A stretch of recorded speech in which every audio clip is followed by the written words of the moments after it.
Have you ever had one of those moments where life just knocks the wind out of you? Maybe you lost a job, a relationship ended, or something happened that felt so unfair, so out of the blue, and you found yourself asking, why me? Why now? Well, here's something the Buddha once said. Nothing exists independently. Everything is connected to everything else. Let that sink in for a second. In Western culture, we're often taught to think in straight lines: action, result, success, failure. But in Buddhist wisdom, life is more like a web. Every thought, every decision, every ripple of energy we put out, it all weaves together. Nothing happens in isolation. So when life feels unfair, maybe it's not random misfortune. Maybe it's part of something bigger, something unfolding beyond what we can see right now. Today, we're diving into that. We're exploring why pain, setbacks, and uncertainty aren't just accidents, but reflections of three powerful truths: karma, impermanence, and interconnectedness. These aren't just abstract concepts, they're roadmaps, and if we learn to read them, they can guide us, not only through hardship, but toward wisdom, peace, and even transformation. So if you're in a tough place right now, stay with me. There's meaning in what you're going through. You're not broken, you're becoming. Let's walk this path together. Karma and the law of cause and effect 1. Let me ask you something. Have you ever looked back at a painful moment in your life and realized it somehow led you to exactly where you needed to be? Maybe not right away, but with time, it made sense. In Buddhism, there's a reason for that. Nothing happens by accident. Everything we experience, joy or sorrow, success or struggle, is the result of karma. Not just the grand mystical kind, but everyday karma. Our thoughts, our actions, and even our intentions. They plant seeds. And those seeds eventually grow into the lives we're living today. What we do now shapes what comes next. And what's happening to us now? It's the echo of what came before. There's a beautiful story in Buddhist tradition. A young monk once told his master, "Life feels unfair. Bad things happen to good people." In response, the master handed him a delicate porcelain teacup. "Do you love this cup?" he asked. "Yes," the monk said. Then, without warning, the master dropped it, shattering it to pieces. "I loved it when it was whole," the master said, "and I love it now that it's broken. I always knew one day it would break." Nothing lasts forever, and once we understand that, we stop clinging so tightly. We begin to let go with grace. When we accept impermanence and recognize the deeper patterns of karma, we can find peace even in life's most difficult moments. Not because it's easy, but because it's meaningful. Stay with me. This journey is just beginning. 2. Impermanence and embracing change. Everything changes. The seasons shift. Rivers keep flowing. Even the tallest mountains over time begin to erode. Nothing stays the same, and that includes our pain. But how often do we forget that? When we're hurting, it can feel like the storm will never end, like the weight we're carrying will be with us forever. But the Buddha once said, "Just as a storm passes, so too will pain. Cling to nothing, for it is clinging that causes suffering." That truth hit me hard the first time I really understood it. I used to fight change with everything I had, holding on to relationships, careers, identities that no longer served me. But the more I resisted, the more I suffered. Sound familiar? It's not easy to let go. We're wired to crave certainty, to hold on to what feels safe. But life isn't static, it's fluid. And when we accept that, when we learn to move with the current instead of against it, something amazing happens. Peace begins to rise within us. Here's something to reflect on. What in your life are you holding on to right now, out of fear of change?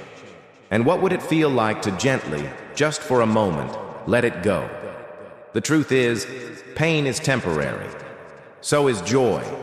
So is everything. And that's not something to fear, it's something to cherish.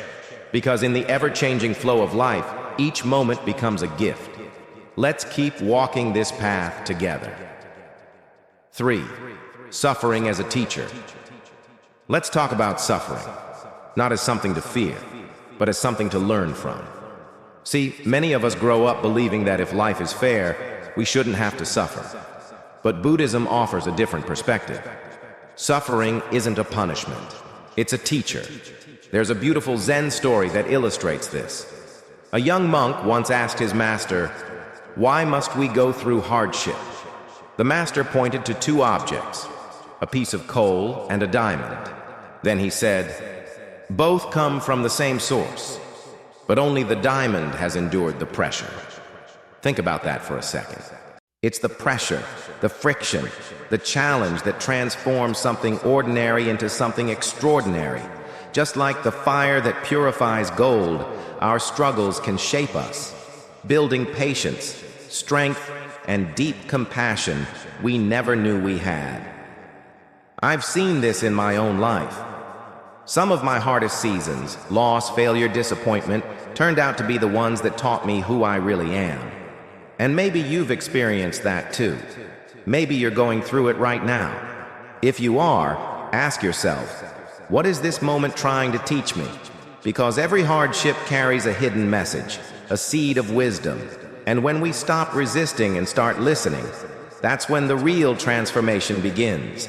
Hardship doesn't break us. It builds us into something clearer, stronger, and more awake. Let's keep going. You're not alone on this path. Hidden blessings in disguise. Have you ever had something go terribly wrong, only to realize much later it was exactly what you needed? There's an old parable that speaks to this truth. A traveler was wandering alone through the desert, lost, tired, desperate for a way out. He cursed his bad luck, angry that he'd taken the wrong path. Then he stumbled upon a small tree and collapsed in its shade. What he didn't know was that just beyond the next hill, a violent sandstorm was raging. Had he kept walking, it could have been the end. What felt like misfortune was actually protection. In life, we often judge a moment too quickly. The job we didn't get, the relationship that ended, the door that slammed in our face, they hurt. But they might just be redirections, not rejections. The Buddha once said, "When the wrong doors close, the right ones open." That's not just poetic. It's a deep spiritual truth. I've experienced this myself. Heartbreaks that led to healing, failures that sparked reinvention. Looking back, the things I once called bad luck were really blessings in disguise. So the next time something doesn't go your way, pause. Ask yourself, is this delay protecting me from something I can't yet see? Is life guiding me toward something greater? Remember, sometimes not getting what you want is the best thing that could ever happen to you. Stay open. Trust the unfolding. The path may twist, but it's leading you somewhere meaningful. 5. Letting go to find inner peace. Let me ask you something. How much of your stress comes from trying to control what you simply cannot? We plan every detail, try to avoid pain, try to hold on to things, people, memories, even identities. And when life doesn't follow our script, we resist, we suffer. But there's a Zen proverb that says, "Let go or be dragged." It's simple and profound. When we cling to how things should be, we create our own pain. Think of holding onto a rope that's being pulled. You think you're holding on for safety, but in truth, the tighter you grip, the more it burns. I've been there too, trying to keep everything under control, only to feel like I was losing myself in the process. It wasn't until I surrendered, until I said, "Okay, life, I'll trust you," that I began to breathe freely again. Letting go doesn't mean giving up. It means releasing resistance. It means trusting the flow, even when you don't see the destination yet. The Buddha taught that clinging is the root of suffering. So maybe peace isn't something we gain, but something we return to when we stop struggling against what is. Ask yourself, what are you holding on to so tightly that it's holding you back? When we learn to let go, we open the door to true freedom. Freedom to be, to grow, and to live with deeper trust. Let go, and let life carry you home. The journey to awakening and trusting life, When life gets confusing, painful, or just overwhelmingly uncertain, what if, instead of asking, "Why is this happening to me?" we paused and asked, "What is this moment trying to teach me?" In Buddhist wisdom, nothing is random. Every challenge, every heartbreak, even every delay is not a punishment, but a pathway, a doorway, an invitation to grow beyond who we were yesterday. It's not always easy to trust that. I've had seasons in my life where everything felt like it was falling apart. But looking back, I realize things weren't falling apart. They were rearranging themselves so I could wake up, heal, and return to what truly matters. The Buddha reminds us that suffering can be a teacher, that darkness, when embraced with mindfulness, can guide us toward the light. So here's the truth I've come to believe. Nothing happens by accident. Every twist in the road, every closed door, every unexpected detour, it all has purpose. It all has meaning. This is the journey of awakening, of learning to trust life, not because it always feels good, but because it's always guiding us patiently toward deeper clarity and peace. If this message speaks to your soul, if you're on this path too, then I invite you, subscribe to this channel. Let's walk this journey together and discover the timeless wisdom that helps us suffer less and live more deeply with compassion, purpose, and trust.